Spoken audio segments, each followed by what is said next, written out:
Hey all, Will Healy here. I want to talk to you about M12 connectors, and specifically I want to talk about M12 A-coded connectors. And I'm going to make another video about M12 network connectors. So M12 A-coded connectors are made for sensors, okay? So M12 sensor cables. And they typically are A-coded, and coding just means there's a mechanical thing in there that keeps you from actually plugging this together and putting the wrong pins on the wrong pins. So it makes sure when you have it aligned, you can thread it together and pin 1's on pin 1 and pin 2's on pin 2, right? Makes sense. And so an A-coded 5-pin connector is the most common sensor connector that you really encounter. Okay, maybe 2, but M12 is very common on many different devices. Now, some tricks and things that can happen. You can't just grab an M12 connector and use it, because there are also like 8-pin connector versions, and there are 12-pin connector versions of the A-coded. So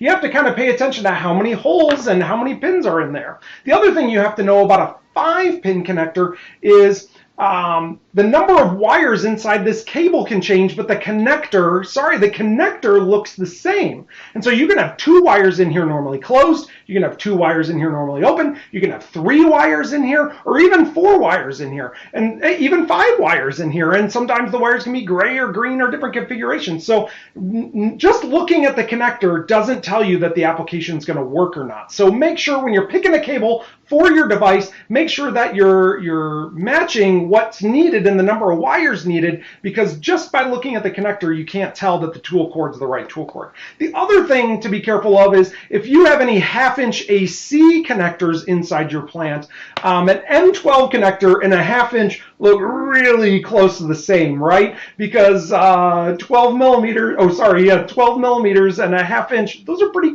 big distances, but the threads aren't going to work together and the pins aren't going to work together. So you have to really pay attention to what you're looking at, whether it's 1/2-inch or whether it's M12. So that's M12 sensor connectors and some of the gotchas that you might encounter and some of the things to think about when picking out an M12 connector. One of the most common sensor and device connecting things out there, and this is an M12 A-coded connector. Check out my next video to learn more about M12 network connectors. Okay, until next time, ask yourself, what will I automate next?